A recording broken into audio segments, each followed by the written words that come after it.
Hello and welcome back to my channel socio minds. हम अभिषेक। तो आज हम पढ़ने वाले हैं फंडामेंटल ड्यूटीज के बारे में। फंडामेंटल ड्यूटीज कहाँ पे हैं? पार्ट 4A में है। पार्ट 4 में क्या है? Directive principle of state policy, मतलब जो स्टेट की ड्यूटीज हैं, है ना। तो स्टेट की ड्यूटीज पढ़ ली हमने। अब हमारी क्या ड्यूटीज बनती हैं वो देखना है हमारे देश के प्रति। तो इंडियन कॉन्स्टिट्यूशन में पार्ट 4A के अंदर आती हैं फंडामेंटल ड्यूटीज। तो पार्ट 4A में आर्टिकल कहाँ से? 51A। 51A में क्या दिया है? Fundamental duties. 51 तक क्या थी? 36 से लेके 51 तक डीपीएसपी थे, है ना, directive principle of state policy. तो अभी ये फंडामेंटल ड्यूटीज हमने कहाँ से अडॉप्ट की हैं?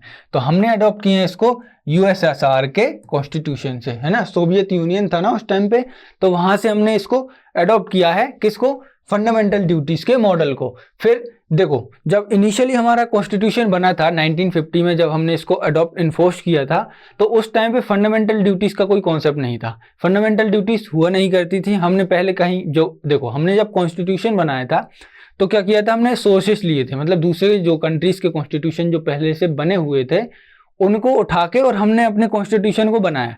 लेकिन हमें कहीं भी फंडामेंटल ड्यूटीज नहीं मिली, है ना, इनिशियली। ऐसा लोग का कहना है, लेकिन हो सकता है हमने पहले उनको इनकलकेट करने की सोची ही नहीं हो। लेकिन फंडामेंटल ड्यूटीज जब इनिशियली कॉन्स्टिट्यूशन बना था तब उनको यहाँ पे अडॉप्ट नहीं किया गया था। कब हमने कब अडॉप्ट किया था? 42nd constitutional amendment act 1976। तो 1976 तक 25 साल, लगभग 25 से 26 साल तक फंडामेंटल ड्यूटीज का कोई कॉन्सेप्ट नहीं था। It is not a part of original constitution. Original constitution का पार्ट नहीं है। हमने एक अमेंडमेंट लेके आए, 42nd अमेंडमेंट एक्ट। उसमें क्या हुआ था? जो स्वर्ण सिंह कमेटी थी ना, एक कमेटी बनाई गई थी फंडामेंटल ड्यूटीज बनाने के लिए। तो जो स्वर्ण सिंह कमेटी ने जो रिकमेंडेशन दी थी, जो पॉइंट्स लिख के दिए थे, वो हमने उनमें से कुछ जो पॉइंट्स थे वो फंडामेंटल ड्यूटीज में हमने डाल दिए कि हाँ ये हमारी फंडामेंटल ड्यूटीज होंगी। अभी क्या है देखो, जैसे कि डीपीएसपी है ना, फंडामेंटल राइट का देखें तो फंडामेंटल राइट इन्फोर्सेबल है ना। ये कहाँ पे जाके इन्फोर्स होते हैं? सुप्रीम कोर्ट में जाके। अगर फंडामेंटल राइट का वायलेशन होता है तो सुप्रीम कोर्ट जा सकते हैं। और डीपीएसपी को लेके जा सकते हैं क्या? डीपीएसपी इन्फोर्सेबल है? नहीं। और फिर इसके बाद फंडामेंटल ड्यूटीज भी इन्फोर्सेबल नहीं है। तो यहाँ पे फंडामेंटल राइट जो होते हैं वो इन्फोर्सेबल हैं, जो कि सुप्रीम कोर्ट करेगा। फिर उसके बाद डीपीएसपी नहीं है और ना ही फंडामेंटल ड्यूटीज हैं, है ना। और ये जो स्टेट की ड्यूटीज हैं वो भी इन्फोर्सेबल नहीं है, कि हम ऐसा नहीं बोल सकते कि स्टेट ने ये काम नहीं किया तो हम जाके डायरेक्ट सुप्रीम कोर्ट में केस कर दें, ऐसा नहीं होता। ऐसे ही फंडामेंटल ड्यूटीज होती हैं, उनको लेकर भी हम कोर्ट नहीं जा सकते। These are non justiciable in courts, है ना। बट क्या है? Parliament can make law to enforce them, है ना। कुछ जो फंडामेंटल ड्यूटीज हैं उनके लिए लॉस बना सकती है पार्लियामेंट के पास पावर है। वो बना देगी कि भाई आपने जो हमारा झंडा है, देखो फंडामेंटल ड्यूटीज में यही है ना कि नेशनल फ्लैग, नेशनल एंथम की हमें रिस्पेक्ट करनी होगी। अगर कोई जो हमारा नेशनल फ्लैग है उसको जला रहा है या उसका कुछ मतलब देश के प्रति कुछ गलत करने की कोशिश कर रहा है या देश को नुकसान पहुंचाने की, देश का अपमान पहुंचाने की कोशिश कर रहा है, तो उसके लिए क्या करेगी? पार्लियामेंट कुछ लॉज बना सकती है ताकि हम अति ना कर सकें, है ना। तो पार्लियामेंट के पास पावर है इन्फोर्स करने की, है ना। कोई भी एक लॉ बना देगी किसी एक या दो फंडामेंटल राइट से रिलेटेड। तो ऐसे करके उन्होंने बनाए भी हैं, आगे चल के हम सब देखेंगे। तो फंडामेंटल ड्यूटीज टोटल कितनी थी? टोटल कितनी है? फंडामेंटल ड्यूटीज हैं टोटल 11, है ना। अभी क्या था? हमने अभी पढ़ा कौन सा? 42nd constitution amendment act. स्वर्ण सिंह कमेटी ने रिकमेंडेशन दिया और हमने क्या? फंडामेंटल ड्यूटीज को यहाँ पे अडॉप्ट कर लिया। तो जब 1976 की बात थी तो उस टाइम पे फंडामेंटल ड्यूटीज टोटल थी कितनी? हमने कितनी अडॉप्ट की थी? टोटल 10 फंडामेंटल ड्यूटीज हमने वहां पे अडॉप्ट की थी, कि हमारे 10 कर्तव्य थे, है ना, मूल कर्तव्य। लेकिन यहाँ पे एक और जोड़ दिया था 2002 में, 86th कॉन्स्टिट्यूशनल अमेंडमेंट एक्ट लेके आए थे। उसमें हमने 11वीं एक और फंडामेंटल ड्यूटी जोड़ दी थी, जो हम आगे देखेंगे। ये जो फंडामेंटल ड्यूटीज होती हैं वो किन की रिस्पॉन्सिबिलिटी होती है, किन के लिए होती हैं? केवल इंडिया के लोगों के लिए, है ना, हम लोगों के लिए, इंडियंस के लिए होगी। अगर कोई फॉरेनर आएगा तो ऐसा नहीं है कि वो हमारे जो देश है उसको उसके बारे में कुछ गलत बोले या नेशनल फ्लैग को कुछ गलत बोले या उसका अपमान करें, ऐसा नहीं कर सकते। लेकिन उनकी ये जो ड्यूटीज़ हैं, उनकी सारी ड्यूटीज़ हमारे जैसी नहीं होंगी, है ना। तो हमारे पास जो फंडामेंटल ड्यूटीज़ दे रखी हैं 11, ये केवल इंडियंस के लिए हैं। अब ये फंडामेंटल ड्यूटीज़ को बनाने का एम क्या था, मतलब इससे क्या हम क्या करवाना चाहते हैं लोगों से, तो it aims to remind citizens that rights and duties go hand in hand. कि भाई ड्यूटीज, अगर देखो फंडामेंटल राइट्स चाहिए ना, तो फंडामेंटल राइट के साथ हमें कुछ ड्यूटीज भी निभानी पड़ेंगी। ऐसा नहीं है कि बस हम अपने राइट को लेके चिल्लाते रह जाएं, हमारी कुछ ड्यूटीज भी बनती है ना। जैसे हम घर में रहते हैं, घर के अंदर हैं ना, हम छोटे हैं और घर में और बड़े लोग हैं। अब हम बोलेंगे कि हमारे पास ये अधिकार है, हम स्कूल जाने का अधिकार है, हमें कोचिंग जाना है, हमें साइकिल चाहिए, मोटरसाइकिल चाहिए, ये सब चीज़ें तुम मांग लोगे। लेकिन अपने घर के लिए कुछ ड्यूटीज़ भी तो बनेंगी ना, कि अपने फादर की रिस्पेक्ट करना, अपने बड़ों की रिस्पेक्ट करना, ये हमारी ड्यूटीज़ होंगी। तो ड्यूटीज़ को फॉलो करेंगे तभी तो हमें फंडामेंटल राइट्स मिलेंगे, है ना। तो ड्यूटीज़ के साथ फंडामेंटल राइट भी आ जाते हैं। तो अगर हम ड्यूटीज़ को सही से फॉलो करेंगे, ये कोट गांधी जी ने भी बोला था, M.K. गांधी ने क्या बोला था, M.K. गांधी ने बोला था कि अगर हम ड्यूटीज़ को फॉलो करेंगे तो हमारे जो राइट्स हैं ना, वो अपने आप हमें मिल जाएंगे, है ना। तो ये कलेक्टिव रिस्पॉन्सिबिलिटी भी होती है सभी लोगों की। तो आगे और देखते हैं ये कुछ, है ना, ड्यूटीज़ और राइट्स के बारे में। अब क्या है, टोटल हमारी 11 फंडामेंटल ड्यूटीज़ हैं, इनको एक एक करके हम देख लेते हैं कि इनमें आखिर है क्या। फिर इसके बाद देखेंगे कि ये फंडामेंटल ड्यूटीज़ हैं, इनके फीचर्स क्या हैं और लोगों का क्रिटिसिज्म क्या है, ये सब हम देखेंगे। तो पहले क्या है, according to article 51A it shall be the duty of every citizen. हर एक नागरिक की ड्यूटी रहेगी, क्या क्या है। पहला है to avoid by the constitution and respect its ideals institution, that is national flag और नेशनल एंथम, कि हमें इनकी रिस्पेक्ट करनी है और इनके लिए मतलब इनको कुछ हम ऐसा गलत नहीं कर सकते, बस इनकी रिस्पेक्ट करनी है, क्योंकि हमारे ये फ्रीडम स्ट्रगल के क्या हैं, आइडियल्स हैं, है ना, और इंस्टीट्यूशंस हैं, जैसे नेशनल एंथम है, नेशनल फ्लैग हुआ। फिर सेकेंड वाला क्या हुआ, to cherish and follow the noble ideals that inspired the national struggle for freedom. Noble ideals जितने भी हैं, जितने लोगों ने जाने दी हैं अपने देश की स्वतंत्रता के लिए, और उनका ऐसा कुछ था नहीं ना, वो नॉर्मल अपनी लाइफ जी सकते थे, लेकिन उन्होंने क्या किया, हमें फ्यूचर के लिए, हमारी जो फ्यूचर जनरेशन है उनको अच्छा सब मतलब अच्छे राइट्स मिल सकें, पूरा देश मिल सके और एक अखंड देश बन सके, उसके लिए उन्होंने फ्रीडम स्ट्रगल किया है ना, उन्होंने अपनी जानें दे दी, है ना। तो सेल्फलेसली उन्होंने अपनी जो जानें दी हैं उनको हम रिस्पेक्ट करेंगे, उनको चेरिश करेंगे और उनको फॉलो करेंगे, नोबल आइडियाज जितने भी हैं। ये हो गया हमारा second duty.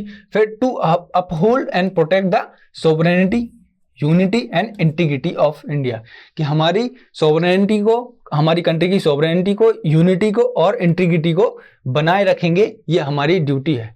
To defend the country, अगर वॉर वाली सिचुएशन आ रही है तो फिर हम क्या करेंगे, हर एक नागरिक का कर्तव्य बनता है, हर एक सिटीजन का कर्तव्य बनता है कि अगर वॉर वाली सिचुएशन आ रही है तो हम अपनी कंट्री को डिफेंड करें, चाहे पॉलिटिकली डिफेंड करें, है ना, चाहे सोशली हम लोग अपने मन से डिफेंड करें, या अगर ज़रूरत पड़े तो हम आर्मी के साथ जा सकते हैं, है ना, बॉर्डर पे जाके हम अपनी सेवा दे सकते हैं जैसे। And render national services when call upon two do so, है ना, अगर गवर्नमेंट बोलेगी नेशनल इमरजेंसी के टाइम पे कि भाई अगर वॉर वाली सिचुएशन चल रही है, या अभी कोविड-19 आया था, तो कोविड-19 में क्या हुआ था, जितने भी डॉक्टर्स थे ना उनकी क्या थी, ड्यूटी बन गई थी, यहाँ पे नेशनल सर्विस की ड्यूटी बन गई थी कि उनको तो जाना ही जाना है सर्विस पे, है ना। और उसके लिए गवर्नमेंट के पास अगर फंड नहीं है, पैसा नहीं है, तो वो सैलरी ना भी दे, लेकिन उनको अपने देश के हित में सेवा करनी पड़ेगी, मतलब डॉक्टर को पूरा काम करना पड़ रहा था कोविड-19 के टाइम पे। तो ऐसे करके अगर कहीं भी किसी भी स्पेयर में हमारी कंट्री के लिए सर्विस देनी है, अगर इमरजेंसी का टाइम है, अगर कोई भी ऐसा सब लगता है, तो फिर हम जाके वहां पे सर्विस रेंडर कर सकते हैं, ये करना ही चाहिए, है ना। यहाँ पे हमारी ये फंडामेंटल ड्यूटी है। National flag, national anthem, freedom struggle के जितने भी लोग हैं उनको हमें चेरिश करना है, उनको फॉलो करना है, उनकी रिस्पेक्ट करना है ना, यूनिटी और इंटीग्रिटी बना के रखनी है अपनी कंट्री की, फिर डिफेंड करना है अपनी कंट्री को। फिर क्या है, टू प्रमोट हार्मनी,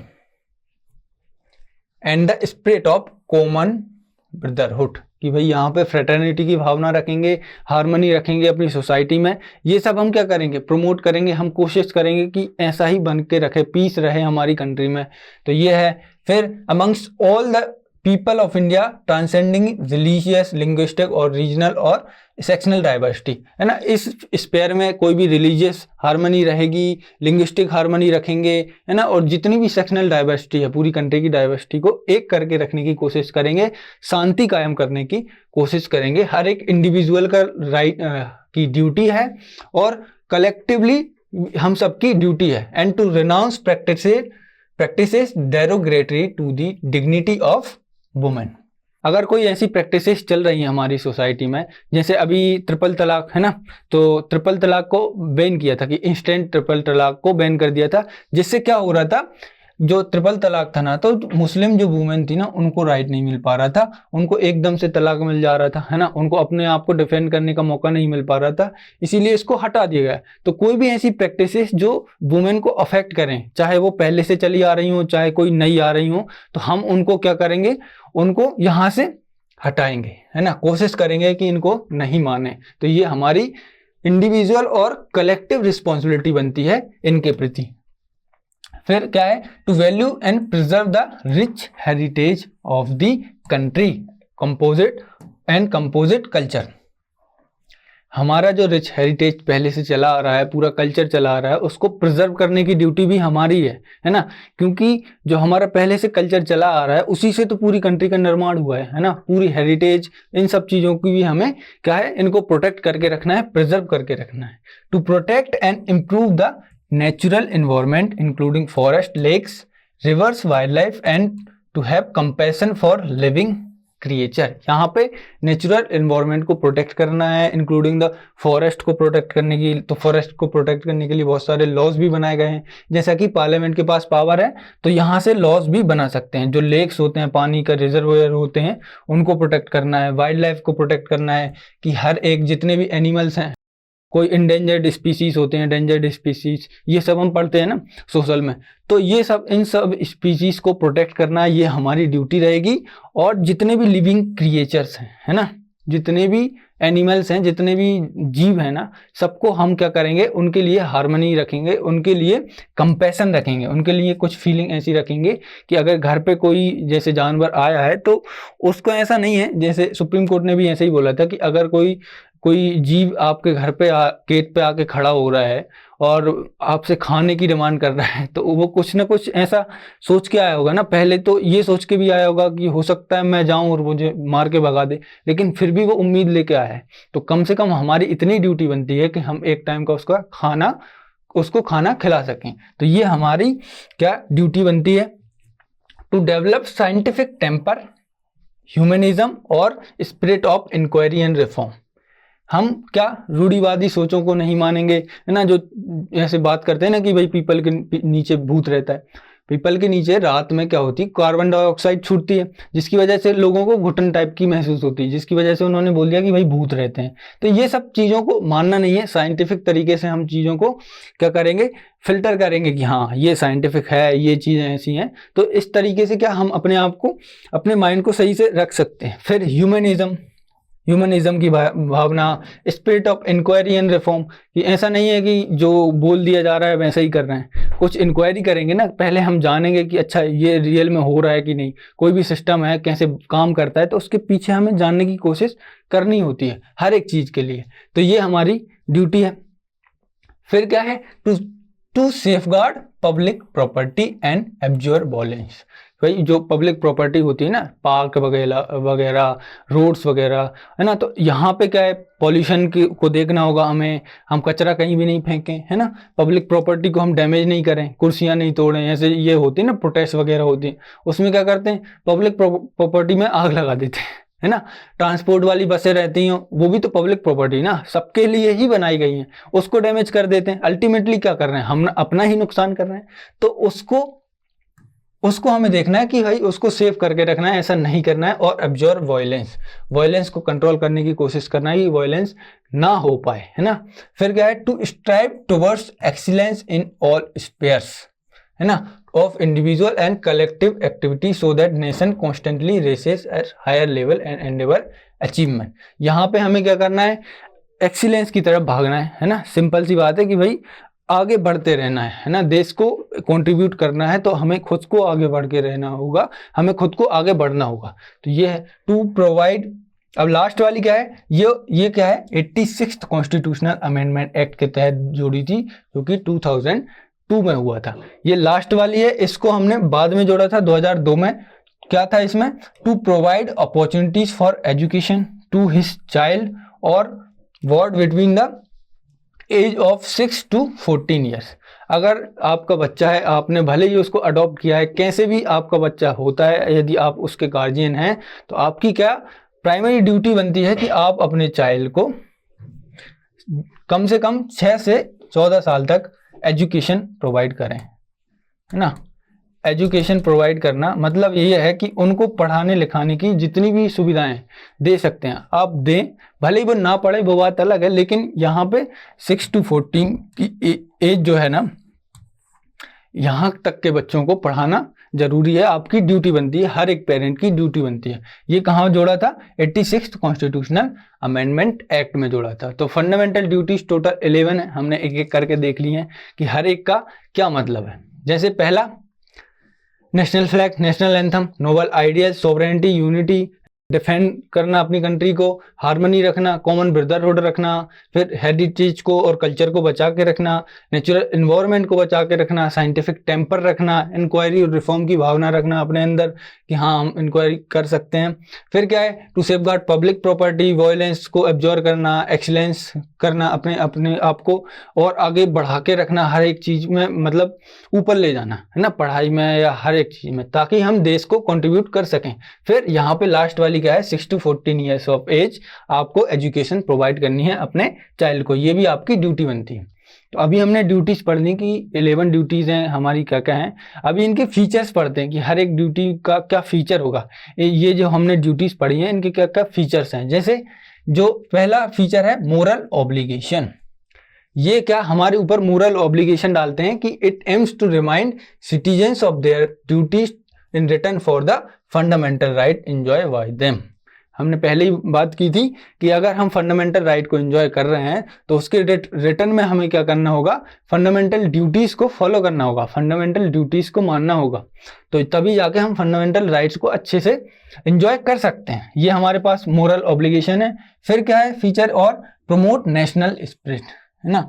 अभी क्या है, ये फंडामेंटल ड्यूटीज हैं, अगर इनको फॉलो किया जा रहा है अच्छे से तो इससे क्या है, पूरे नेशनल स्पिरिट डेवलप हो रही है कि नेशन के लिए भावनाएं उत्पन्न हो रही हैं कि एक नेशन है और वो अच्छे से उभर के आ रहा है। तो इसमें क्या है, नेशनल स्पिरिट में stress on values like patriotism, है ना। पेट्रियोटिज्म क्या होता है, देश भावना, यूनिटी, फिर integrity, harmony, scientific temper, environment protection and heritage preservation, ये सब प्रिजर्वेशन करेंगे, ये सब होगा ताकि जिससे क्या होगा, नेशनल स्पिरिट डेवलप होगी। तो ये हमारा सेकंड फीचर था।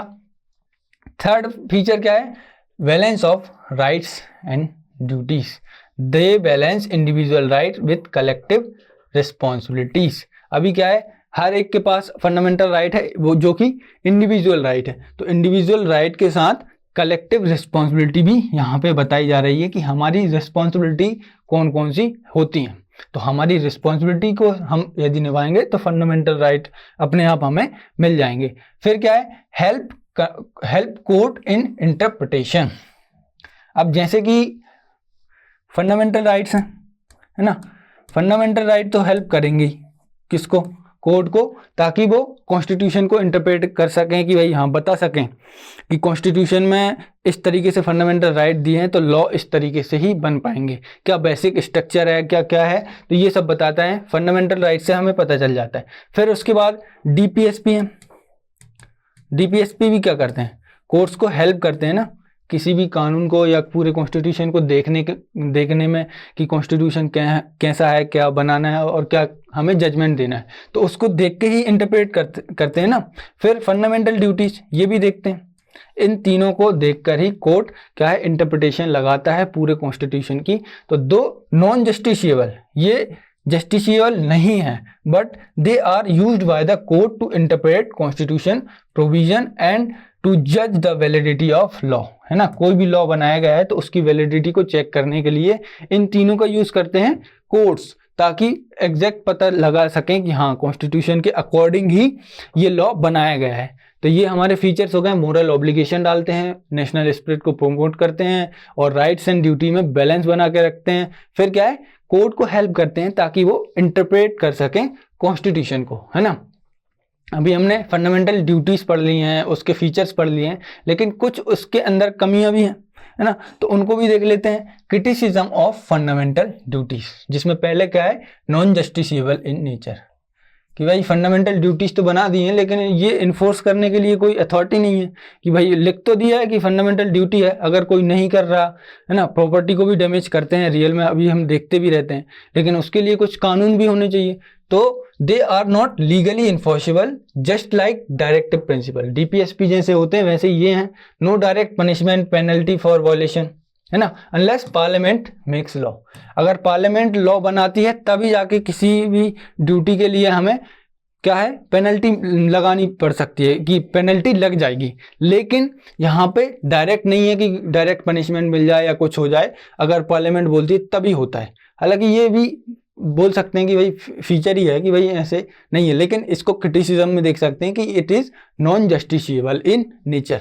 फिर जो 11 फंडामेंटल ड्यूटीज दी हैं, दे आर एम्बिगियस और बोगस। ये इसका मतलब क्या है, some duties are worded in a broad, है ना, vague manner. Example, noble ideal of the freedom struggle. अभी उन्होंने बोल दिया कि noble ideals of freedom struggle के जितने भी आइडियल्स हैं उनको हमें मानना है, लेकिन कौन, ये तो नहीं बताया ना। तो लिख दिया, बस एक वर्ड लिख दिया, उसके बाद कौन किसको मानना है किसको नहीं मानना है ये सब भी तो होना चाहिए। तो विच मेक्स इंटरप्रिटेशन डिफिकल्ट। अब कोर्ट के लिए तो यहाँ पे इंटरप्रेट करना डिफिकल्ट हो जाएगा ना। लोग बोलेंगे नहीं, ये वाले जो फ्रीडम स्ट्रगल के जो लीडर थे ना ये सही नहीं थे, वो बोलेंगे ये सही नहीं थे, बोलेंगे ये सही थे, तो इनमें कॉन्फ्लिक्ट चलता रहता है। तो यहाँ पे यदि स्पेसिफाई किया जाता तो फिर ज़्यादा और अच्छा रहता, लेकिन ठीक है। नो प्रायोरिटी गिवन, है ना, इनको कोई प्रायोरिटी नहीं मिली है। The constitution does not mention which duty is more important in case of conflict between two duties। ये दो ड्यूटीज के बीच में अगर कॉन्फ्लिक्ट हो जाती है तो यहाँ पे कोई वो नहीं दिया कि ये कौन प्रिवेल करेगा। जैसे फंडामेंटल राइट्स में होता है ना कि अगर फंडामेंटल राइट और लॉ के बीच में कोई दिक्कत आती है, कोई लड़ाई होती है, तो कौन प्रिवेल करेगा, तो फंडामेंटल राइट ही सबसे ऊपर आके आएंगे कि भाई यदि लॉ बनाया है और फंडामेंटल राइट है तो उसमें किसकी बात मानी जाएगी, फंडामेंटल राइट को पहले देखा जाएगा। तो यहाँ पे कुछ ऐसा नहीं है कि इन दो में से किसी को देखा जाए, ऐसा कुछ नहीं है। और क्या है, मोरल प्रीचिंग ओनली, कि भाई इन्होंने बस मोरली बोल दिया कि आपकी मोरल ड्यूटी बनती है। They are seen as a mere moral obligation और reminder without effective legal backing. यहाँ पे कोई लॉस वगैरह ऐसे नहीं बनाया, बस लिख दिया है, बोल दिया है बस। फिर क्या है, नॉट एग्जॉस्टिव। यहाँ पे क्या है कि भाई इतनी ड्यूटीज बना दी हैं 11, लेकिन क्या 11 ही ड्यूटीज होती हैं हमारी सिटीजन की, और भी ड्यूटीज होती हैं जैसे टैक्स पे करना, voting, family planning are missing, है ना। ये सब चीज़ों को भी यहाँ पे जोड़ देते तो और अच्छा रहता कि फंडामेंटल ड्यूटीज में ये भी हमारी ड्यूटी बनती है, क्योंकि टैक्स पे करना भी हमारी ड्यूटी है, वोटिंग करना भी हमारी ड्यूटी है, फैमिली प्लानिंग भी हमारी ड्यूटी है। इन सबको भी जोड़ देते तो थोड़ा और अच्छे से हो जाते, लेकिन ये नहीं जोड़ा, कोई बात नहीं, है ना। फिर क्या है, ओवरलैप विथ डीपीएसपी, कि जो डीपीएसपी में लिखा है वही फंडामेंटल ड्यूटीज में भी लिख दिया इनने। जैसे certain duties like protection of environment DPSP में भी लिखा है, लेकिन स्टेट की भी बनती है रिस्पॉन्सिबिलिटी और हमारी भी बनती है, इसीलिए इनको यहाँ पे लिखा है। हेरिटेज को वहां पे भी लिखा है ना। और already appear in the DPSP making them repetitive, बार बार वही चीजें रिपीट करी गई हैं बस। तो यहाँ पे ये क्रिटिसिज्म है कि भाई मोरल प्रीचिंग अकेली दी है और इसमें सारी ड्यूटीज नहीं लिखी है ना। 11 लिख दी, क्या 11 ही होती हैं, और भी होती हैं, है ना। ओवरलैप विथ डीपीएसपी के साथ कई बार रिपीट हो गई हैं वही चीजें, तो यहाँ पे ये क्रिटिसिज्म है। अभी हमने पूरी फंडामेंटल ड्यूटीज के बारे में पढ़ा कि भाई फंडामेंटल ड्यूटीज कौन कौन सी होती हैं, कहाँ पे होती हैं। पार्ट 4A के अंदर आती हैं, जो कि आर्टिकल 51A है ना। 36 से 51 तक क्या है, डीपीएसपी, ध्यान रखना, है ना। पार्ट 4 में डीपीएसपी है, पार्ट 4A में है क्या, fundamental duties. It is not a part of constitution, original constitution का पार्ट नहीं था। 42nd कॉन्स्टिट्यूशन अमेंडमेंट एक्ट में हमने इसको जोड़ा था, जिसकी रिकमेंडेशन किसने दी थी? स्वर्ण सिंह कमेटी में, है ना। और पार्लियामेंट चाहे तो कोई लॉ भी बना सकती है ताकि फंडामेंटल ड्यूटीज को सिक्योर किया जाए, फंडामेंटल ड्यूटीज को क्या इन्फोर्स किया जाए। तो आज की वीडियो में हमने पूरी फंडामेंटल ड्यूटीज को पढ़ा, उनकी फीचर्स को पढ़ा और उनके क्रिटिसिज्म को पढ़ा। तो आज की वीडियो में बस इतना ही, मिलते हैं नेक्स्ट वीडियो में। थैंक यू, जय हिंद।